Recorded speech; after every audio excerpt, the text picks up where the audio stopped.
What's up, guys, and welcome to the Coffee with Sam podcast, episode 26, live from my brand new Spangle Dangle Studio. So please bear with the first 4.5 minutes, 5 minutes of the crackle and low quality audio. It does, as soon as we start talking to, I think it gets to like 5 minutes, the quality gets a lot better. But in the first 5 minutes, he sets this tone and for his story and really gets it across in the first 5 minutes. So I wanted to do this apology just so you guys keep listening to that first 5 minutes, get through the audio gremlins, and listen to the rest of the podcast where you get quality audio. And hopefully this is going to be the last time I have to apologize to you guys. This is the problem with not having a techie. I am just me, one-man band. And yeah, not rambling on. Let's get into today's episode on deep depression with James Thomas, Discover Minds, events, and one-to-one coaching. He said, goddamn. He said, all right. I said, let's do a podcast. Let's sit down. Let's get a coffee. Let's just talk about 1, 2, 3, 4.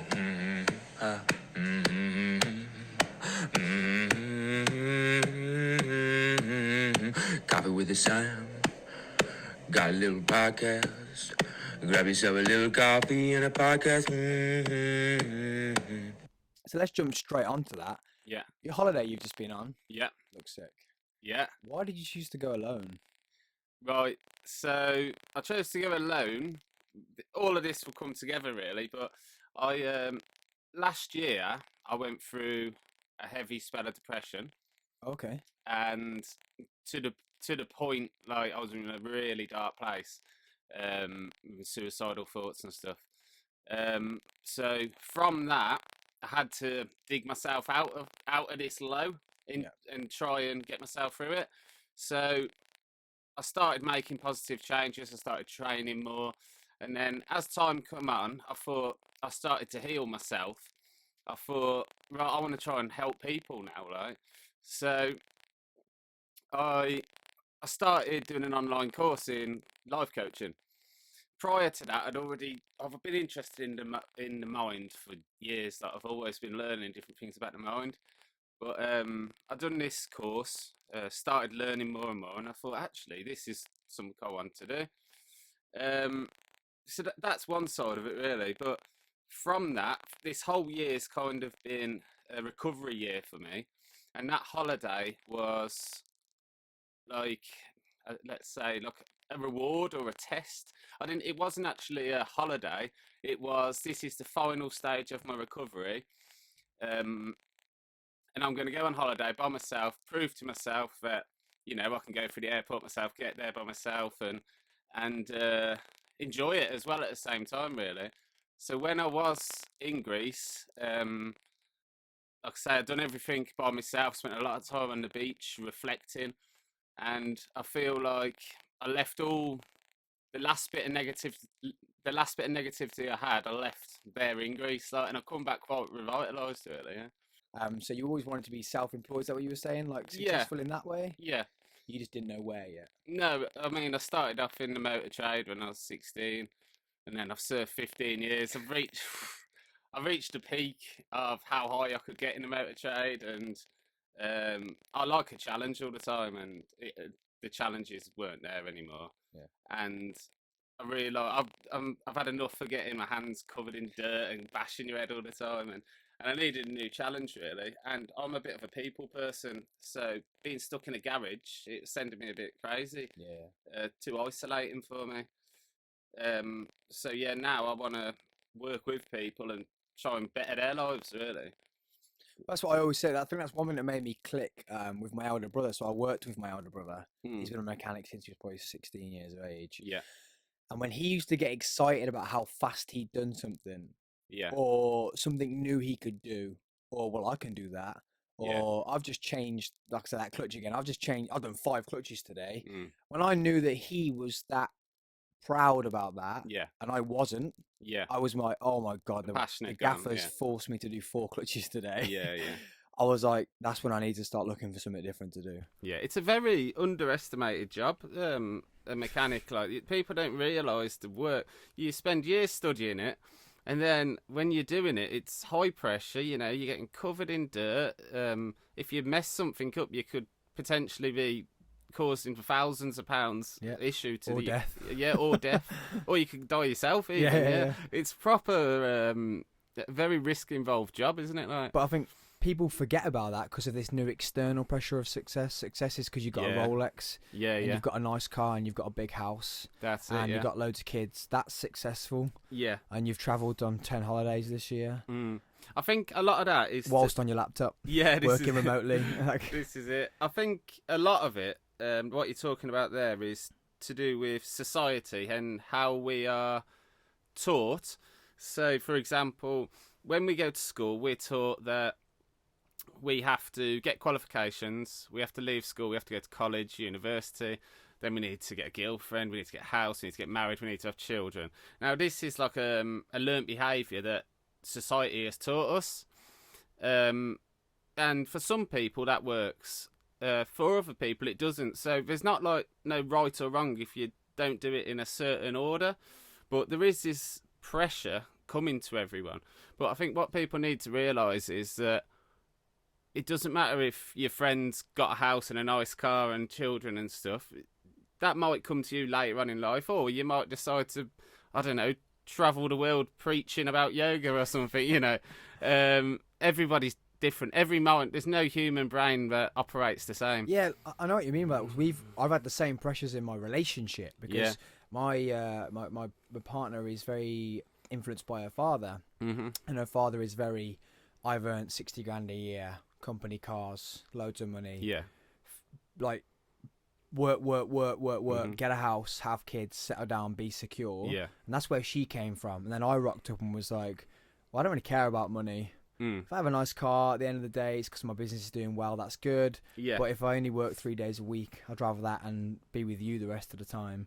And like you say, oh no, I'm disappearing off to America for a year. Sorry, babe. That's like, and it was it's good for both of us because I've learned to be a bit more secure and actually think about things a bit more rationally because the way the world works. Like going and getting this job when I lost all my work during COVID. If that was me 2 years ago, I'd have gone, no, I'm not succumbing to the government. I'm going to sit here and I'm going to lose all my money and not make anything. Whereas because she's taught me this bit she's learnt from her father, I was like, actually, we want a house. Don't let this go. Whatever's happened, go and get a job, bring the money in still.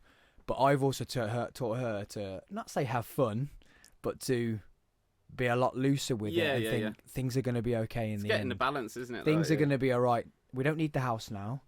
If when like we were thinking 2 years ago to get a house, if we'd have got that house then, we probably wouldn't have it now. We probably still wouldn't be together.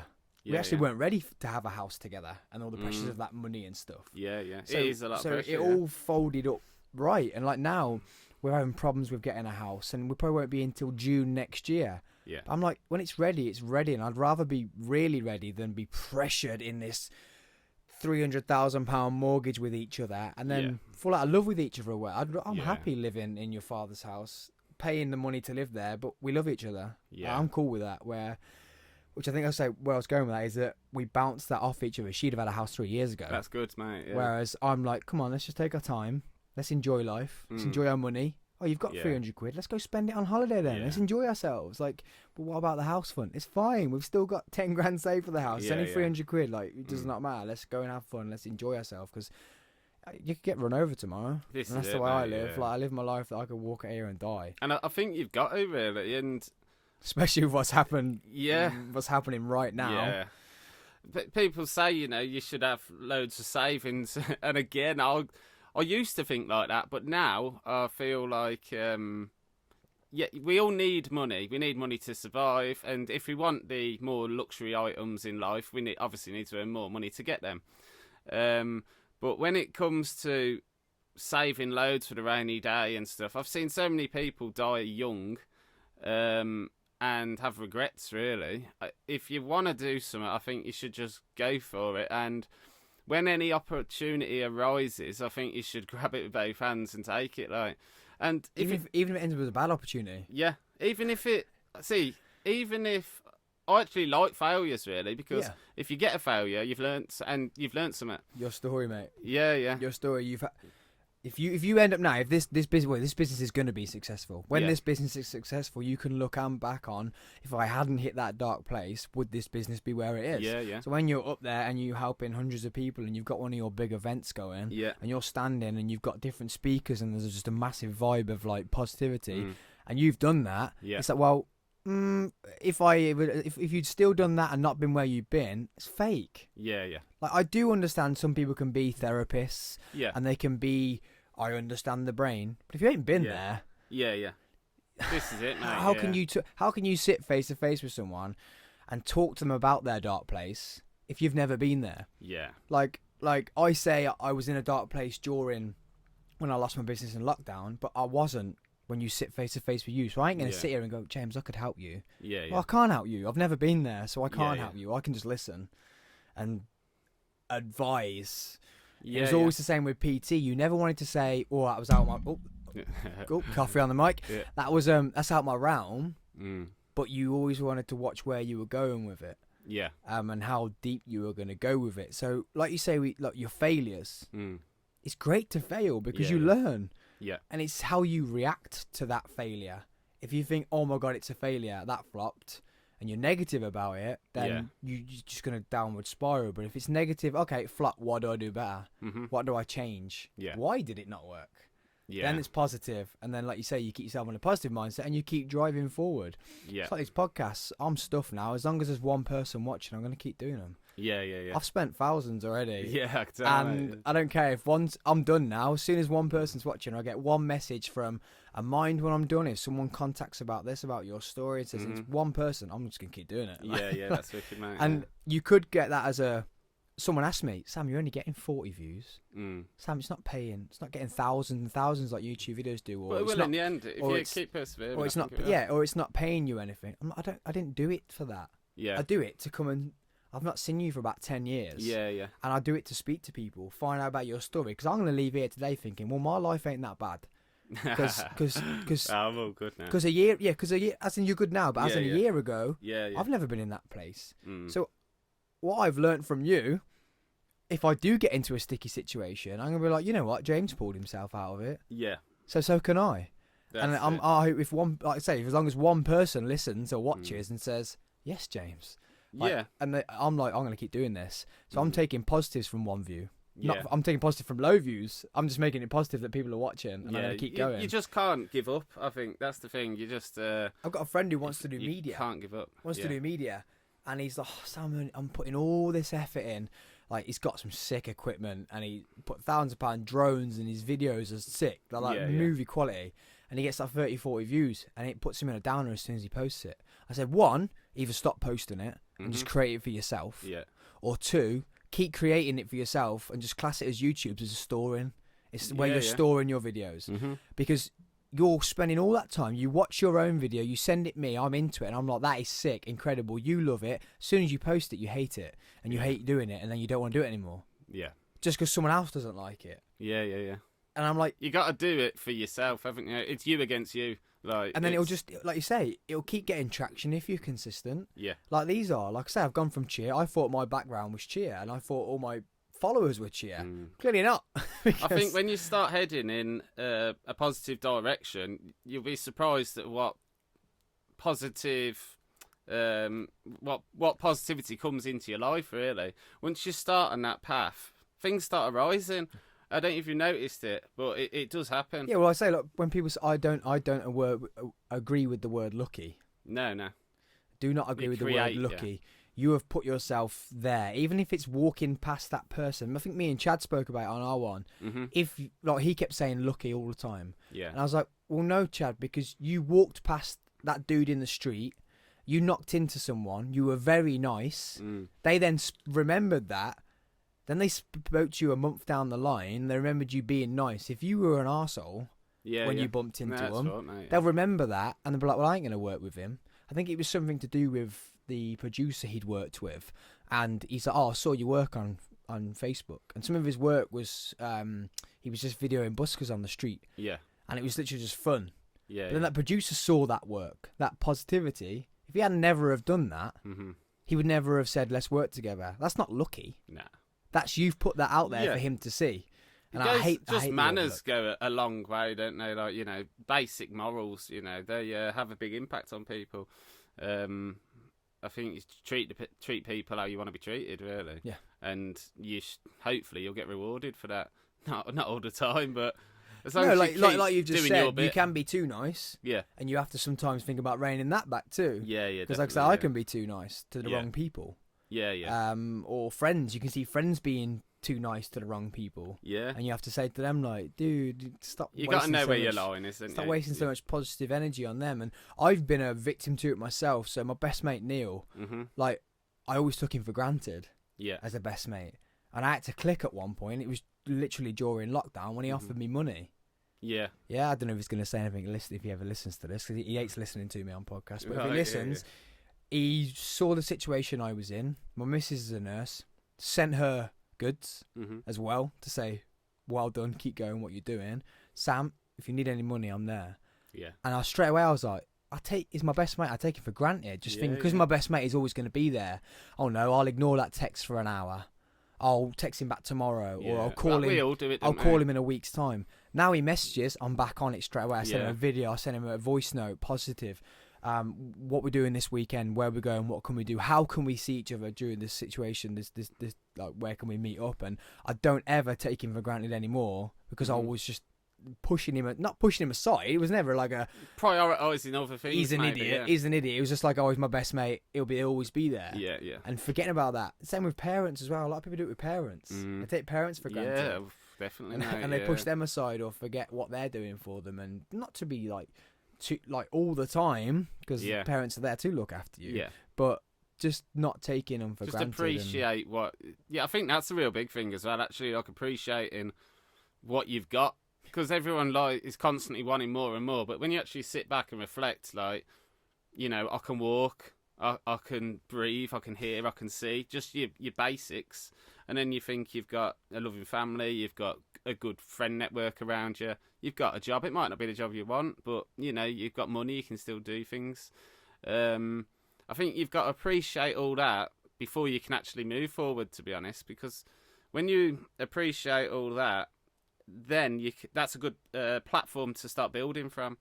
And then if you start building up from that, you're only going to get better, aren't you, really? Just those foundations. Yeah, you've got to have a foundation. Yeah. I come back to my partner, I come back to my kids, you come back to your house, you come back to... That should be your success. Yeah. And then stuff after that is going extra, but just wanting... It's always that wanting more before the foundation, which probably creates... a lot of the problems we're having at the moment. Yeah, yeah. Why do you think the rise in depression, mental problems? I think a big thing will be social media.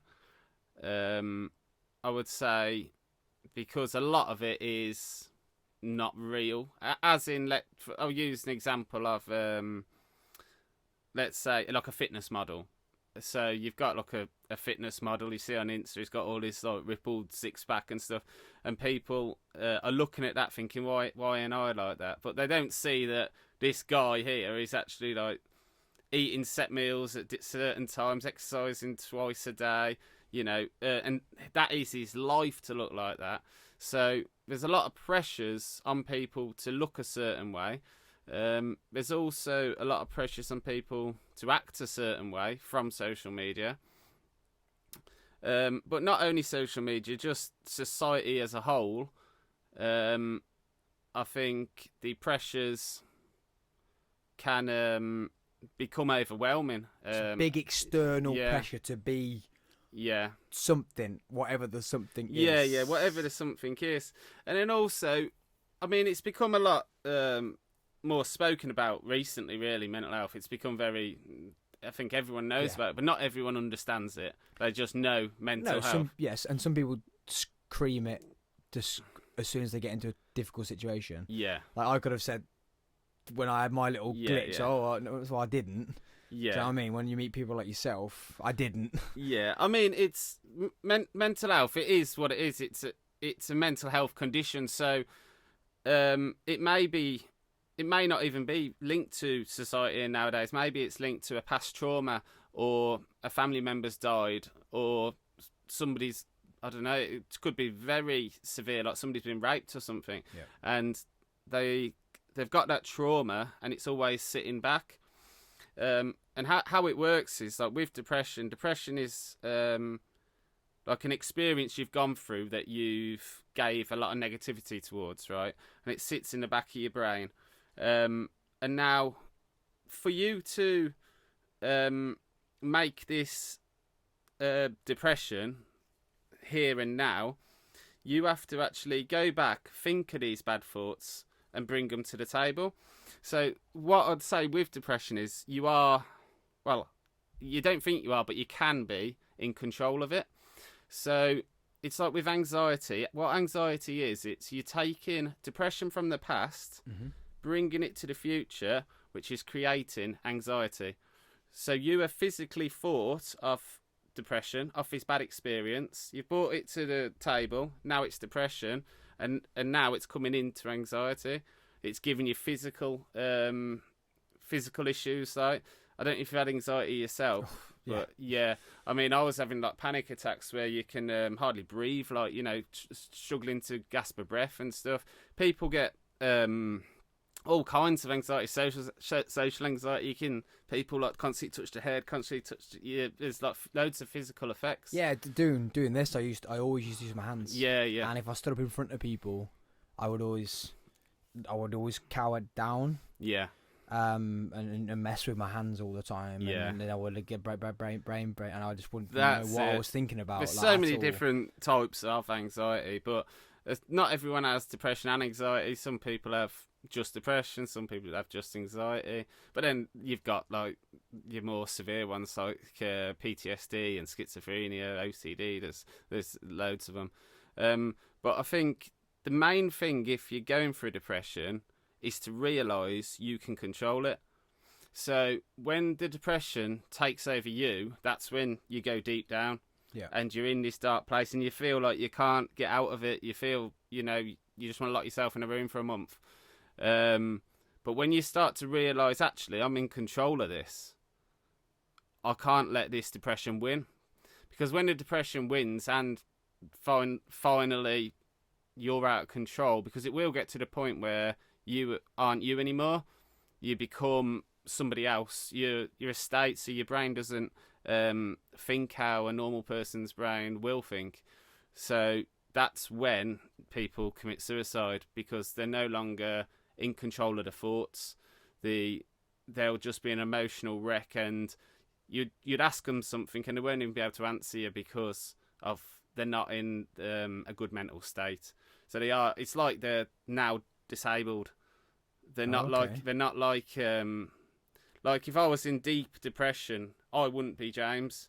Yeah. I would be like, I don't know, like a little scared boy crying in the corner of a room or something. Yeah. You know what I mean? But is that where it comes from? Because you always hear the phrase when it's like, "Oh, I couldn't kill myself." Yeah. How can people? You've got to be in a bad place. Well, yeah, it's because, like you say, they're not. They're not them.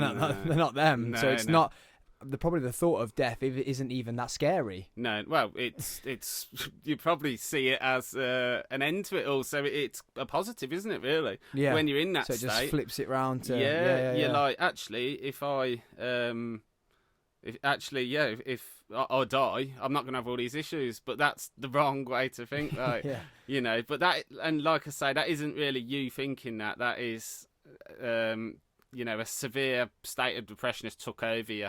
And you're no longer thinking. I can see how that can just from a normal, like, ow, that hurts. Like a normal, like, how it can snowball, because then that could then, like you say, they could think, oh, I thought about killing myself. That's a negative.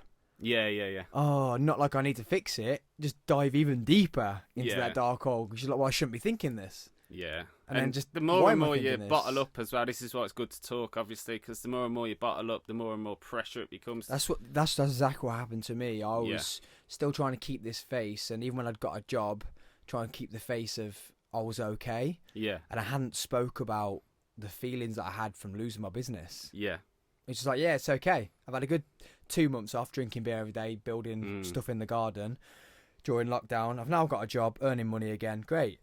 And that's all the missus saw, and I was just getting snappy, and I was getting Yeah, nasty, and it just come to a point where I'd done something, and she said something, and I was like, you need to tell her, because, like you say, I was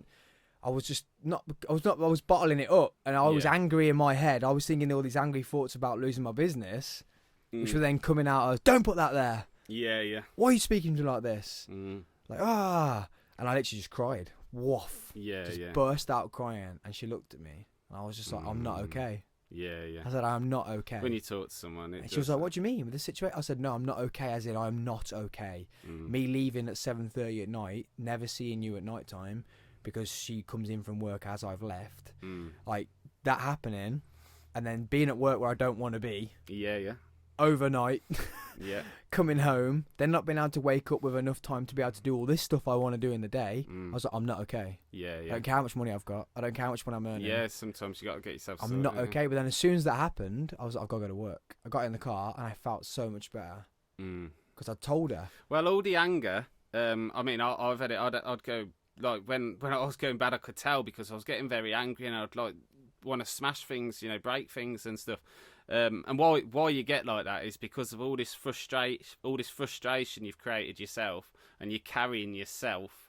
It becomes too overwhelming. So then you think, right, I'm going to get angry now because I'm fighting against myself, if you know what I mean. But when you actually start taking a few of these things out of your mind and start relieving them, the weight starts to lift, and like the rainy cloud goes clear.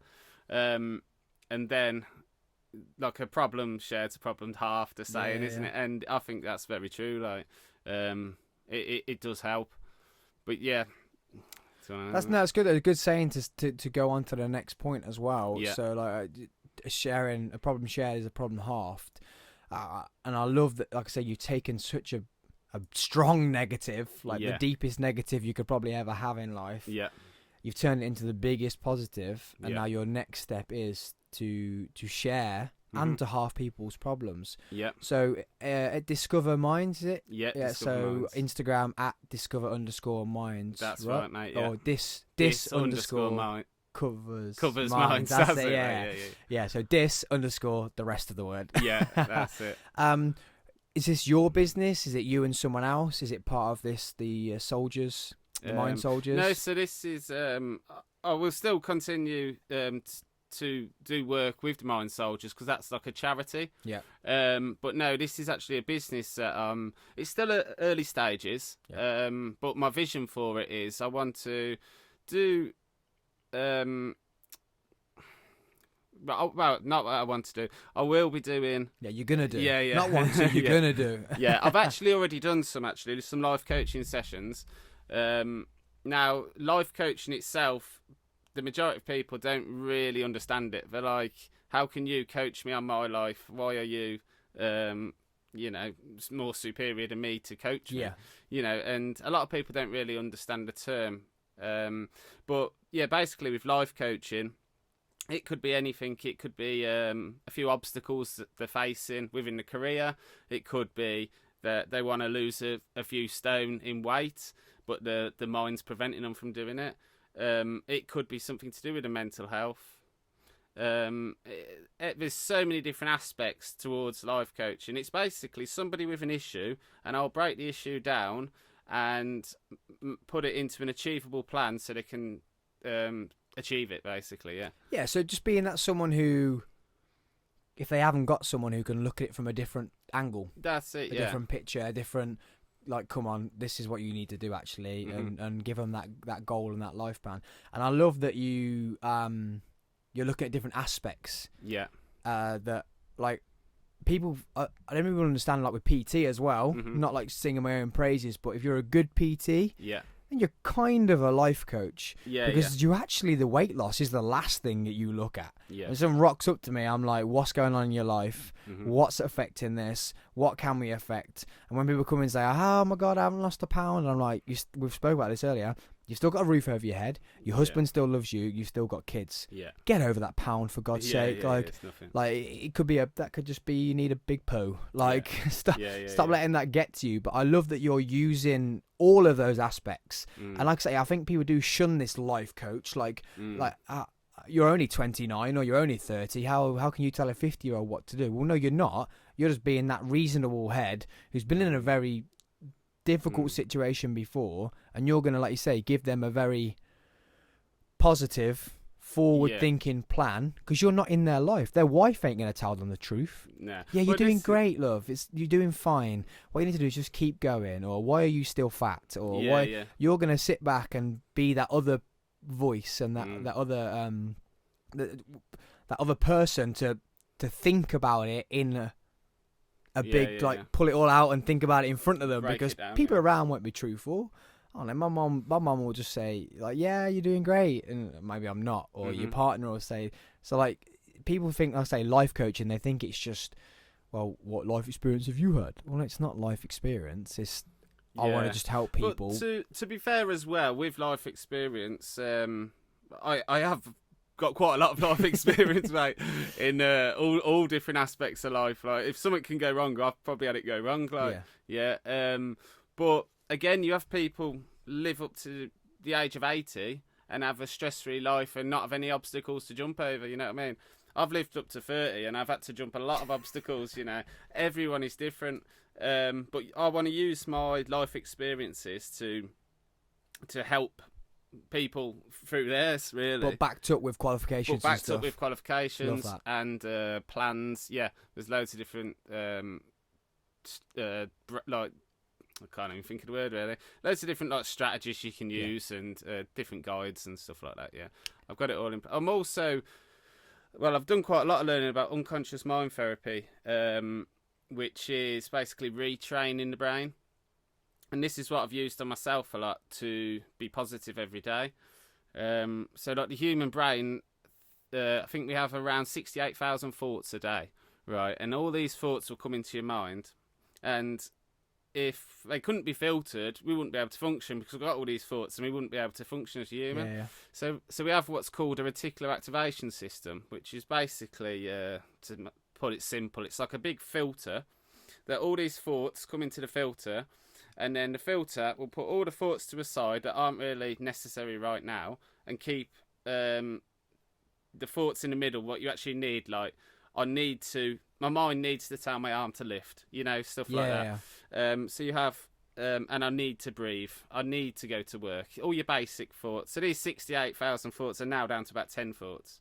But what you can do with this reticular activation system is use it as a tool to retrain the neural pathways in your brain. So with positivity, let's say, you can do this with anything in life, really. Like when people say you can become whatever you want, I believe you can, because everything in life was once a thought, unless it was wind, air, trees or grass. Like, it's like this mic was once a thought and then it got materialised. That cup was once a thought and then it got materialised. Absolutely everything was once a thought. So everything has been made twice. So if you can think of a vision, that vision can be achieved, no doubt about it. As long as you're willing to make sacrifice, put in the hard work and dedication, you know, to get there.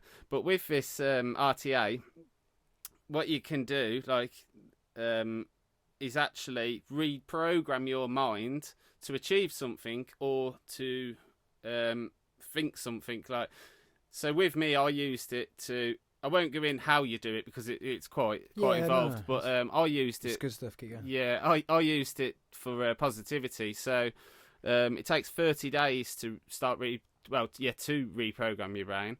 Some people it can be reprogrammed around 21. It does vary, but with me, I've done it for 30 days, and ever since then, I've continued to do it, and I have been getting up every morning positive, and I have been making positive moves, and I'd say it has worked for me.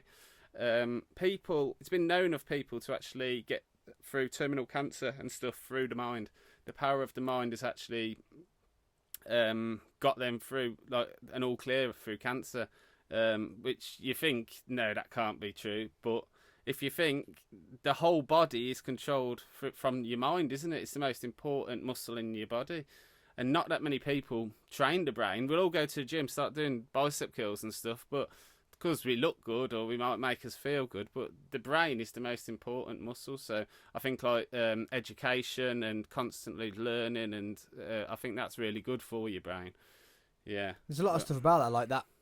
You look deep into like Wim Hof's methods and stuff. It seems a bit hippie and crazy, but that whole thinking about fixing yourself or thinking about getting over a cold and thinking about having a strong immune system can actually bring that on, instead of just being physically fit or eating the right thing. Because you're thinking you've got a good immune system.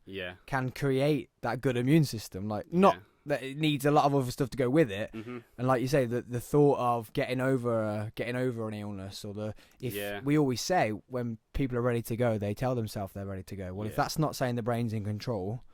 Like when you see an old person, when an old person just says to some, like when you see it quite a lot of the time, they say, oh, I'm gonna go soon. Like, I need to go, and they just go. Well, that's them telling themselves they're gonna go, and if their brain can just shut them down because they've decided, I mean, what can you do to fix things? It's been heard of that there's been like a mother and a child, and the child's got trapped underneath a car, and the mother has actually lifted up the car and pulled the child out. Like, and people are like, nah, shut up. But it's like actual facts that has happened. Well, that's what Eddie Hall did, didn't he? To lift that 500 kg. Yeah. He had to retrain his brain from what they called people who talk to your brain. Psychic. No, not psychic. Something like that. I don't know. So he had to do something where he basically, as soon as he shut his eyes, he did something, and he thought about being on a motorway with his kids trapped under a car. So the 500 kg was the car.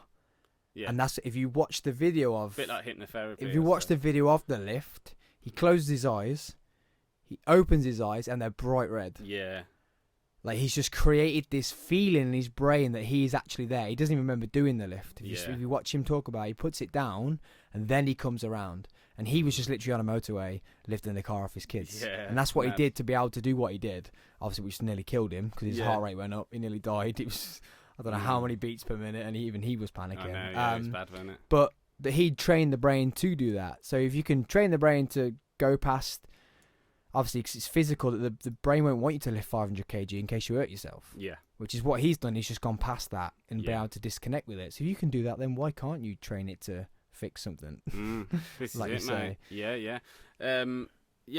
With that, you have all like these Shaolin monks and stuff, and they bend a steel bar around their neck, and they're a little skinny guy, and they're like, how is that physically possible? But again, it's the power of the mind. Tapped into their potential energy, isn't it? Something like that. Your muscle potential, like your body's potential. Sorry, potential energy. Yeah.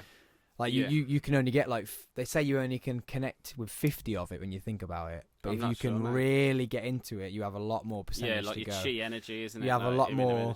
Like, obviously, your muscles will only go certain because they might break. Whereas you can connect to go further. Yeah, it's crazy, mate. It is.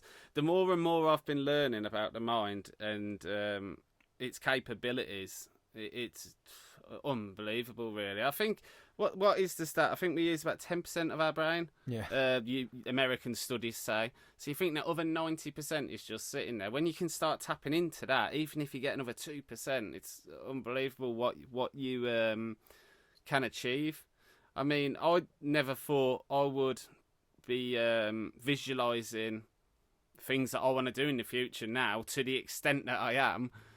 Before I started learning more about the brain, it's mental. And again, coming off that, when people, like with what I was going to get onto, so if somebody's got something that they want to achieve and they're always I haven't got time, all the excuses roll in, don't they, and stuff. That's one thing I wanted to touch on, really, because when I started training life coaching, I was in a state of depression. I was coming through the other side, but I still weren't well. I was working 6 days a week, and I was training 5 days a week in the gym.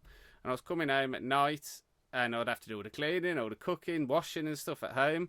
And then I'd start studying. And you're going to bed at 2 o'clock in the morning and then getting up. But so if I can re-study, or it might not be that they want to re-study, it might be another goal that they've got, but if I could do it going through all that, I think anyone can really do it, We all give ourselves a lot of excuses, don't we? I haven't got time, especially with exercise. I mean, you can do a 15-minute workout, and that's more than enough in your lounge, isn't it? Or go for a walk, like you say. Yeah, we'll go for a Go walk. climb a mountain. Yeah, You don't need to jump around or lift a weight. Go climb a mountain. That's it. Go Yeah, for an hour walk around the block. it doesn't take long, right? And yeah, when it comes to the fitness side, it's all controlled how much they want to do it, really. Yeah. You know, if they don't want to do it, they won't do it, because there's no excuse for it. No. You could be, you know, doing the washing up at home and do a few squats or something, you know, whatever you want. Like, Yeah. So what is the bigger picture with your business? Is it going to be just one-to-one?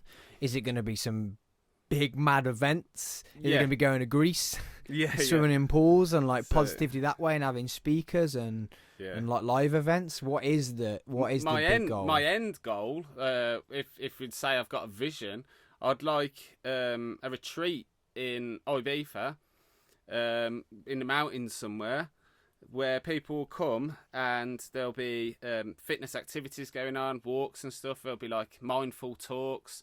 There'll be all food catered, and you know, little bonfires and stuff like that. And it's like a positivity holiday, really. Yeah. So people come on holiday and they leave like smiling and buzzing off life.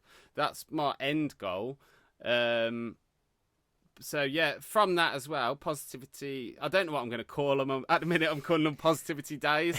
But like a day where, you know, there's some good. It could be in a big field with some good music being played. There's some demonstrations going on, some talks about the mind, motivational speaking. That's the kind of area I want to go in. I mean, I'm also a fitness instructor. And I'm going to branch more off into like nutrition and the personal training as well, because I think it all works hand in hand, you said earlier. So it's kind of like mind, body, and soul. Mate, I'd never thought I'd be doing this a few years ago, like, you know what I mean? But yeah, so that's it. Just helping people get the most out of life, really. Because if I can get that little, once you start having a positive energy, everything becomes easy. You stop stressing, you stop worrying, because once you realise you're in control of yourself, right? It takes as much energy to feel sad than it does to feel good. So when you're thinking, when you're all down, just think I'm not going to be down. And it's easy to say that, but if you just make a little bit of progress, it will rub off over time, right? That's what it is. Those events sound wicked. Yeah. Like you say, like... come and discover themselves. Like, you've got to discover your mind. Yeah, like, yeah. You discover what is it? Yeah, that's it's what a company called Discover Minds. Discover like, Minds, it could be coming like a discovery weekend, or it doesn't have to be like. I think the way you're trying to say it is it's more fun. Like, you say positive weekend, it sounds very hippie or whatever. Yeah. But like, I think it's just a fun weekend. I think you're onto something, mate. And I think. Yeah.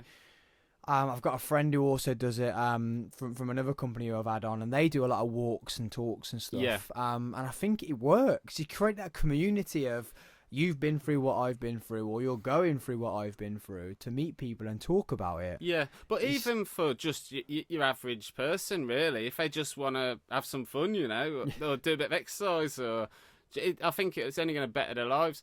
I'm also thinking about doing, because I've climbed a lot of mountains, like days like that, because there's always people, I get messages all the time like, oh, you climb mountains, I want to do that. So maybe I'll put an event on and we all go and climb Snowdon together, like, as a group. Yeah.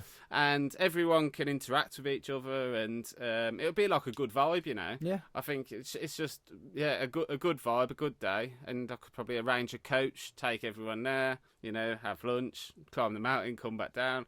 And people can go home feeling like they've achieved something. Camp. Yeah, possibilities endless, mate. This could be the start of it, and then going on to going in Ibiza in the end. Nice and cheap, £10-15 each. That's it. And then Ibiza, a full-on cracking weekend away. Yeah. I do a live podcast. Yeah. Do a podcast. Everyone can sit and watch when we record live. Yeah, for a few years from that, mate. But you got to think big, ain't you? If you don't think about that, then there's no need for the lower ones. So there's no need for you to put on the first ever Discover Mind event. Yeah. If you haven't got the big one in. That's it, mate. All you're going to be doing is 4 or 5 of you meet, well done, we've climbed a mountain, let's go home. If you don't do that and then do a weekend or one night and then do a weekend and then go somewhere else further, you're never going to get to that big event. And it's not impossible, because those events have also been done. before, but trying to think of something different. Yeah. Like you've said, as soon as you think of it, mate, it's there. So it's going to happen. Yeah, it's like you started off doing these on your laptop in your bedroom, didn't you? And then you've moved up into like someone's kitchen, and now you've got this. What's next? You're going to have your own the unit? I don't know. I want one of these with a gym. Yeah. I want a studio with a gym. Yeah. Brilliant, mate. So then, and I think it'll happen, definitely. We have any lockdown again, I can still keep PTing because it's my gym. Yeah. And I'll have the rules. Yeah. No one can stop you coming to my gym. That's it. I think it's brilliant. Taking control again. But thinking of just doing it. Like I say, like this was not what I expected. It was literally it was my coping mechanism. Yeah. For where the situation I was in. Just because I'm, like you say, a people person. I want to speak to people. I want to connect with people. Yeah. And that's the way I could do it whilst in lockdown. Yeah. So that was the best thing for doing it. I didn't envision this at all. But with me, I'm the same as you, and I can't stay. I've done it that bit. Okay, cool. I need this. I need this. I need this. Oh, I need some microphones because it sounds so much better. Because actually, my audio don't sound as good as someone else's. And just working through and progressing that way through it. But you constantly, I think, any investment in yourself, even though these are for what you're doing, I see it as an investment in yourself because you'll get gaining something from it. Yeah. And any investment in yourself or for health, I think, is brilliant. Like, it's only going to better you, isn't it? Like, it's a hobby. It's a hobby. I'm not here to earn money. No, that's just a hobby. Literally a hobby, and if it ends up being something, it ends up being. I think it will. I think if you continue to do it, mate, I think it will. Yeah, it's definitely growing, isn't it? But things take time, and this is the other thing. Everyone wants things here straight away. And that's what I was like. I did one. Yeah. And then I was looking at mics and stuff. I've done one. Yeah. Why am I looking at mics? You got to build it up slowly. It's like my new business page on Instagram. I think I've got 48 followers. And to everyone, it probably looks like, well, this guy ain't got anything. But I know over time, it will build up. Like, once you start getting your name out there, you've just got to start. But what a lot of people don't like is to be seen at the bottom. It's like you working a job at the minute you don't really like. Yeah. People probably think, well, yeah, he's only working in a warehouse. Yeah. But what they don't understand is that's just a stepping stone to get to where you need to get. Yeah. Yeah. So, and for you to have that mentality to see the bigger picture, I think that's you're in a really good position there because you're not worrying what other people think. I think that was the problem, getting over that. The thought of what other people think. Saw me as people pleasing. I was a successful person, nice car, loads of money, doing cheer coaching. Yeah. I was like, to then go to when I see people now, I'm like, I work in a warehouse. I don't see that as successful to what I did have, and it was getting over that. Just get over it. Yeah, which dragged me out of that. Well, I wouldn't. The house would have disappeared. Yeah, because they weren't. They were like, you're self-employed. Yeah. COVID, you ain't got no chance. But maybe that happened for a reason. You know, blessing in disguise. There was probably going to be something down the line where it was going to put me in a difficult situation because we know it's hard to buy a house self-employed as it is. Like you say, happened for a reason. And it's allowed me to keep having money, to keep spending money on stuff like this. Yeah. Because I've got the job. I had to do it. I had to keep saving, and it had to be done. And if it's delayed 6 months or even a year, it's not, No, it's getting over that. Yeah. Getting over that doesn't really matter. And like you say, staying positive. Yeah. So, guys, a podcast full of positivity. And went down a complete different rabbit hole to where I thought it was going to go. But I think a lot better content, and I hope James touches a lot of people's minds and a lot of people's hearts with his story that he's opened up to you guys. Please give him a follow on Instagram. It is at this __ cover minds. Give him a follow. It is growing. It is a growing channel. It is a fresh new company for him, a fresh new start. But your follows will be much appreciated. Can people reach out for free at the moment? Yeah, of course. If anyone wants to talk about anything, and guys, anything, I'm happy to talk. I've got listeners from all over the world, so you're never going to meet James. So if you want to reach out to him and speak, I haven't seen James for about 10 years, and we just spoke like we were best mates, and we weren't even best mates when we knew each other before. So he's a great person to talk to. Do you want them to follow the soldiers too? The Mind Soldiers? They can follow my personal page because there's also a lot of my activities I do on the personal page. But also, Mind Soldiers, yeah, if anybody is struggling with any mental health condition, I would highly recommend them to follow them, because there's a lot of videos on there and good content that even if you just take one little thing from it, it could help them, yeah. Awesome. So definitely Mind Soldiers. Awesome. Yeah. So is that just at Mind Soldiers? At Mind Soldiers. At Mind Soldiers on yeah. Instagram. And then your page is Jams, right? Jamz. Yeah, 5594, I think. Jams59. I'm going to put them both Yeah, I think underneath this video anyway, and on Apple, Google, and Spotify. There will be, the links will be on there to his pages. Thanks for coming, dude. Thanks for opening up, man. I love that. Peace. Cool. Peace. Cheers, pal.